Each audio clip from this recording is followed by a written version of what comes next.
Hi,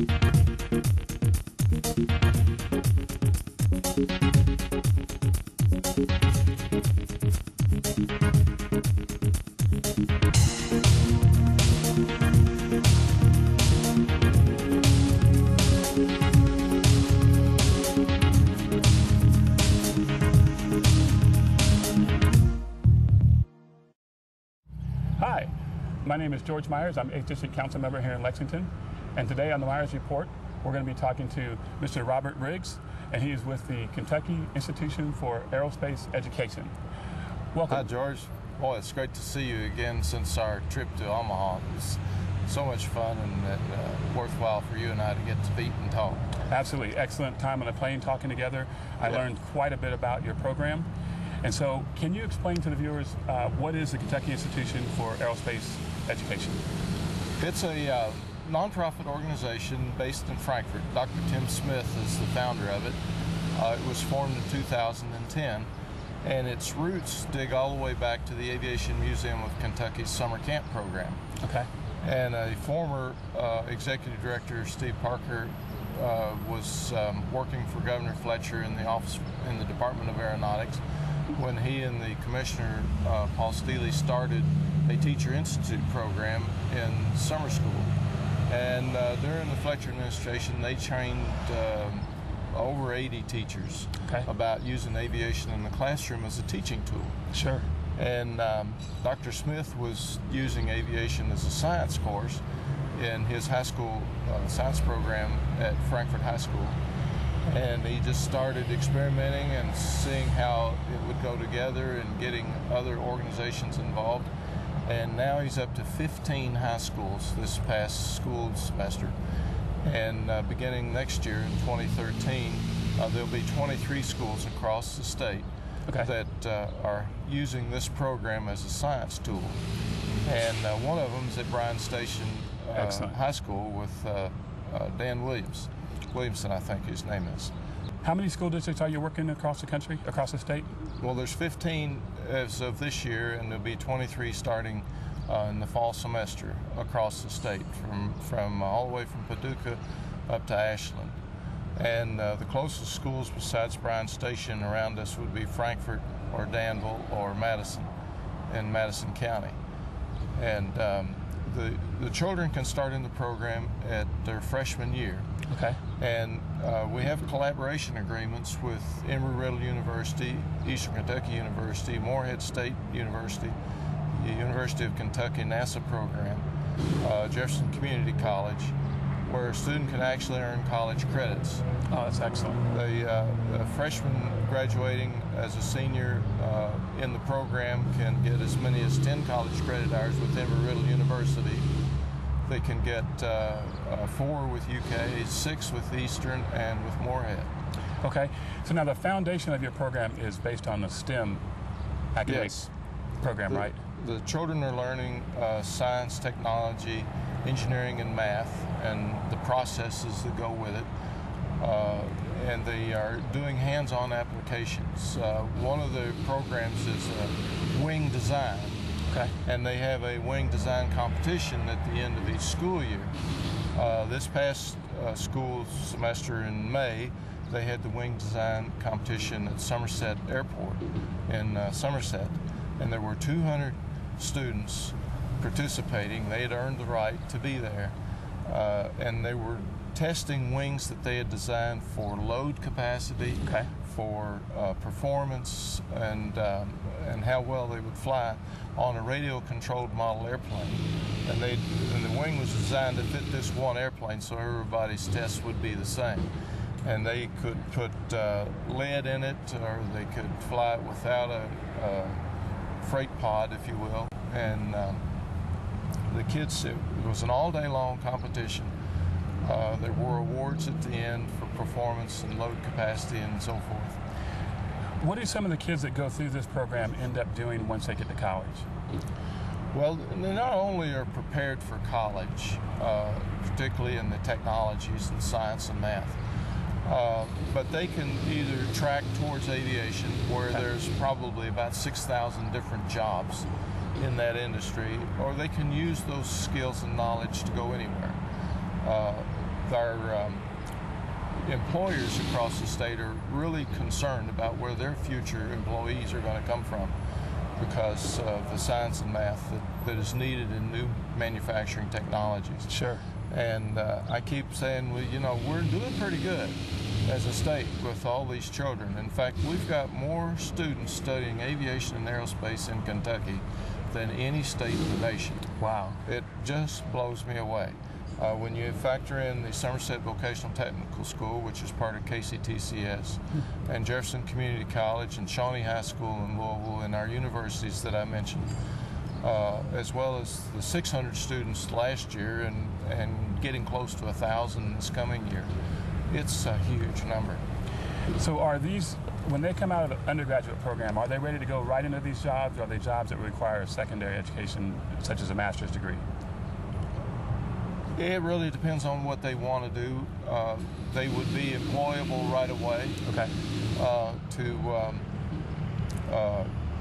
get a job in engineering. If they studied engineering in college, they'd be employable right away. Sure. If they wanted to track towards a 2-year associate degree and get more hands-on and get more involved in the actual manufacturing process rather than theory, they would be ready to do that too. Okay.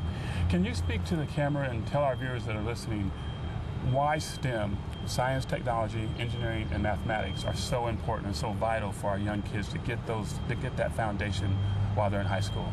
Well, everything revolves around math, and science is part of math, and you have to really have a good working knowledge and understand what math and science are all about to be able to make cognitive decisions about your own life as well as what you're going to do to earn a living and have good shelter and good food and good clothing and enjoy life. Sure. Like you would want to do, rather than scraping and struggling it all the time. So students that go through and have that STEM foundation have more opportunities and more options when they graduate, so that they can choose a field of employment or start a business that they enjoy doing, rather Yes. than settling for a job in order to put food on the table and a roof over their heads. Like one of the students said at the wing design competition down in Somerset the other day, this beats the hell out of school. Here he was, spending all school day year long. designing and building a wing and then seeing it fly. Absolutely. He was so thrilled that he didn't consider it school in the traditional sense. And that's what's really valuable. So how do we bring more of these programs to Lexington?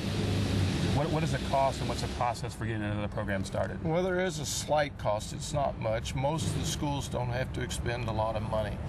A lot of the materials are free. There's information at NASA websites, for instance, that are free. The General Aviation Manufacturers Association has information. The National Business Aircraft Association has information and so forth to help teachers, as well as the Aviation Museum of Kentucky. We have a lot of resources. And then, of course, at the Aviation Museum, we have a summer camp program where we start with children 10 years old. And in our program, children 10 to 16 can come to the summer camp program and actually fly an airplane. Okay. And it is a life-altering experience for a lot of these kids. Sure. We had a child on a big sister's big brother visit to the museum one Saturday. It was an all-day program. Okay. A mini camp, if you will. And the little 12-year-old girl was crying at the end of the day because she could see a future. She could see a way out. Sure. So the camps, how much are the camps? $225 or $229, something like that. Okay. And we do have scholarships for deserving children who are in financial need. So if we wanted to raise the money so that one of our local high schools could add this program besides the one at Bryan Station, what would the cost be, roughly? I don't know exactly. But I gave you some information on KIE, and Dr. Tim Smith will be more than glad to talk to you. Okay. In fact, a good friend of mine in Tennessee has investigated the program, and he's now trying to entice Dr. Smith to bring it to Tennessee. Okay. And it's an overload for him, but he's so excited about what it does. Sure. And how it gets children interested in staying in school. He's had a few students who wanted to quit when they were 16 years old, and they saw a really fascinating way to use their intelligence in their hands to do something they like to do. I was listening to Renee Shaw, her show Connections on KET the other day, and they had 3 women on there that were talking about encouraging young girls to get into STEM-related programs in school. And I heard a very interesting statistic. And if anyone out there wants to know why STEM is important and why programs like the Kentucky Institute for Aerospace Education is important, is that research shows that by 2018, just 5 short years from now, there's going to be almost 9 million jobs in America that are based on a STEM foundation. Yeah. So if you're looking for a career that will take you almost wherever you want to go, will provide you the opportunity to live anywhere you want to live in the country and earn a great living, it's not all just about the money, it's about the quality of life that you have and being able to raise your family in the way that you want to do that. Well, you're speaking about young girls.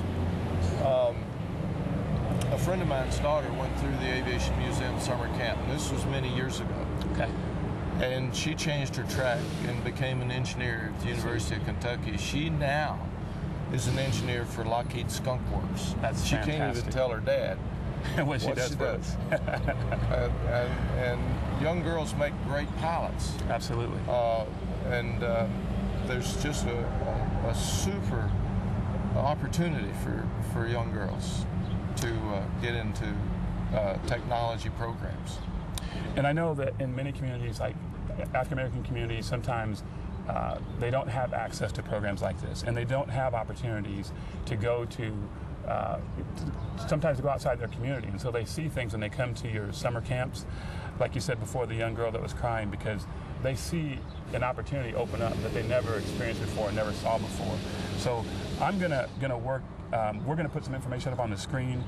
If you go ahead and tell the viewers how to get in touch with you to learn more about your program, how educators can learn more about your program, and see if we can get this instituted into a couple more high schools here in Lexington.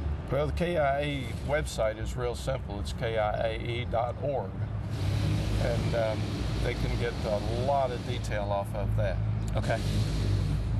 Well, thank you very much for coming today. It's been just a joy getting to know you as a person and listening to all the exciting things that you're doing and your investment in young people. That's so important today. So, thank you, George. Again, we have Robert Riggs here from the Kentucky Institution for Aerospace Education. And that concludes the Myers Report for today. I hope you will continue watching. Thank